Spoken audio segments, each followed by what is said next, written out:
Hare Krishna, Krishna Krishna, Hare Rama, Rama Rama, Hare Hare. Last day of February. First of all, I'd like to say shout out to Lord Chaitanya, Krishna Chaitanya. Tomorrow is Gaura Purnima, the golden full moon, the arrival, the appearance day of Sri Krishna Chaitanya Mahaprabhu. Now, good news, y'all. From what I understand, what's going on in South Africa and all over Africa right now is they're chasing all of the Wazungu who stole all of the farmlands, who illegally obtained land, all of the colonizers, all of the imperialistic people, all of the invaders, all of the people who like to have sex with children and animals, and the people who like to kill zebras and apes and gorillas and make it into like yeah, that's my African accent. Basically, all of the bad people are being chased out of Africa. And this is good news, man. I mean, first of all, let's look at what's going on.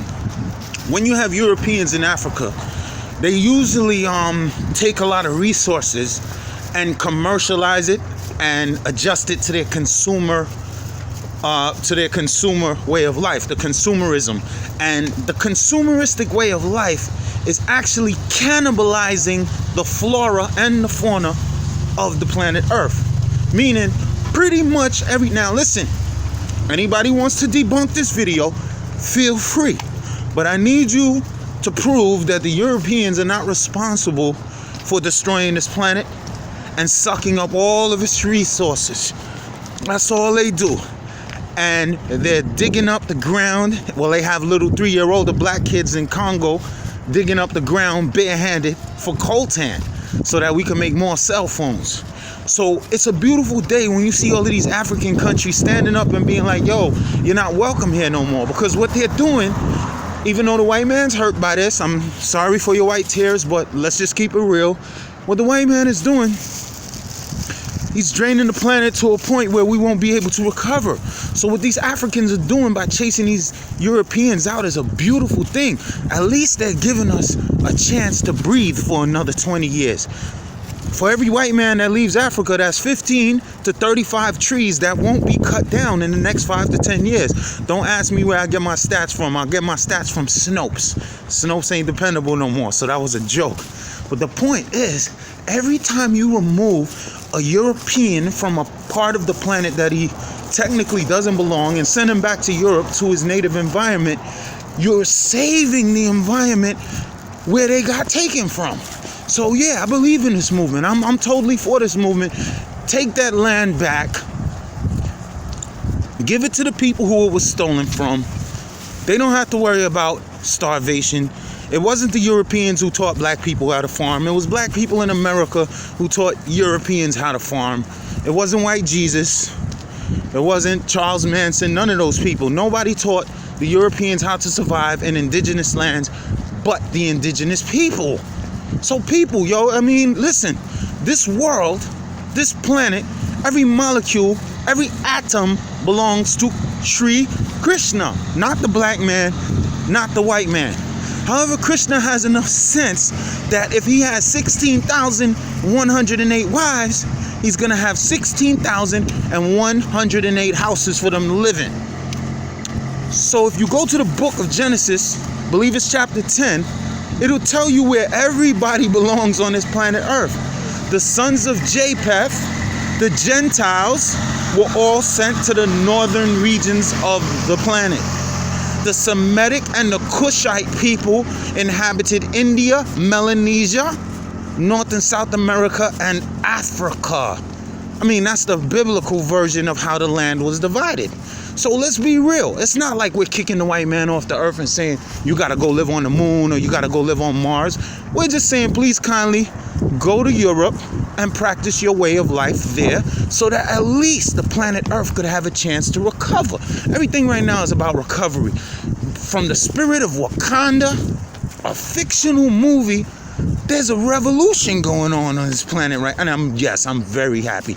Because all I'm saying is, I have a son I may have grandchildren on this planet one day, and I don't want them to starve to death because of the white man's wanton desire to consume everything in sight. Now, I've been watching a lot of videos about ancient history prior to the flood, and even Native Americans after the flood. As recently as the 1700s, were encountering races of giants, white giants, but the giants that they encountered came from a noble civilization, from what I understand.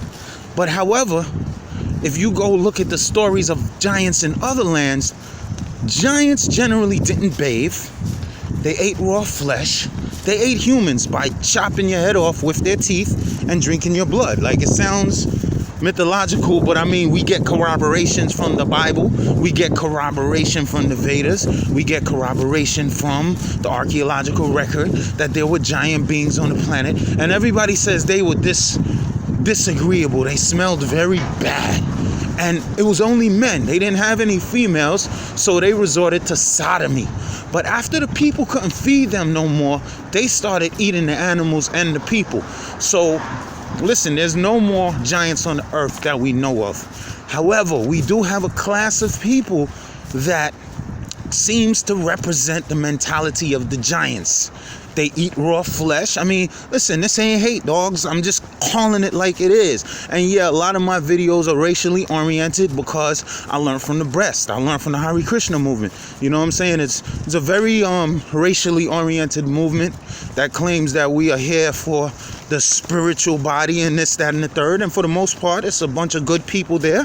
However, there's a lot of racial tainting in the philosophy of the Hare Krishna movement. Now, with that said, you know, I'm not all out saying to reject everything the Hare Krishna is saying. I'm saying, do what I did. Take what's good for you and get rid of the rest. Like, the Hare Krishna movement was for a time, a place, and a circumstance. It was for them boys under the Vietnam spell. It was for them boys under the hippie movement spell. And, you know, they cleaned themselves up. They got out the trees. They got some Scott tissue. They wiped their butt. They learned how to wash their hands. They learned how to burn incense, serve the deities, eat vegetarian food. For that, I honor Srila Prabhupada. However, I can't follow everything Srila Prabhupada says, because not everything Srila Prabhupada said was necessarily beneficial for my people. And that mentality still persists today in the ISKCON movement. I mean, a brother was just telling me that he had to argue with another devotee, a white devotee, who was talking about whites are smarter than blacks and this. I mean, listen, people still believe bull, you know what I'm saying? They still believe that the world is only 6,000 years old. There's people that believe that the world is flat.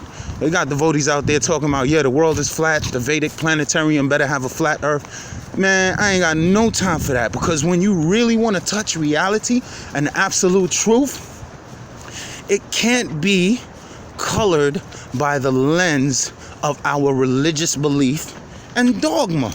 Religious belief and dogma is not going to give us the full story of the absolute truth, because the truth is only one. Once you start expanding it into all of that other stuff, it becomes very confusing. So yeah, I respect the Hare Krishna movement, but really, I just really respect the Hare Krishna mantra, and that's why I respect the Hare Krishna movement, because they spread the mantra. You know what I'm saying? There's nothing in this world like chanting Hare Krishna, Krishna Krishna, Hare Hare, Hare Rama, Rama Rama, Hare Hare. But yeah, by the strength of the mantra itself, I want the Europeans to go back to Europe. I want them to leave the shithole countries in Africa so the shithole people can grow their own food and worship their own God and have their own life. It's like every time the indigenous people are having fun or minding their business or putting bones in their nose, some European comes out of nowhere saying, no, you must eat this cave diet and you must worship these cave deities if you want salvation. Meantime, they ain't even living by those rules. All of that Christianity garbage and all of that, I don't see white people turning the other cheek. I see them running up in schools and killing people. I don't see that in the hood. So if black people are so unintelligent, why are we not running up in schools and killing each other? What's up with all of the devilishment that we see? And you know, they make excuses. They call it mental illness. Nigga, it ain't no mental illness. is mental evil. You just evil. You gotta be evil to go and just kill innocent people. It ain't no sickness. If it's a sickness, then it's inherent in your condition. And Dr. York used to tell us that the only thing about the white man is that he's our brother, but the white man is our brother who's sick and he's angry. And you can see his anger. So nah, this ain't a video about hate. I don't care if you think it's hate. I could care less what you think. You know what I'm saying? I've been doing this for over 10 years. And a lot of people don't like me for what I say. But that's your business. That's not my problem. And you better not make it my problem. You understand? Because some people bust back. Hare Krishna.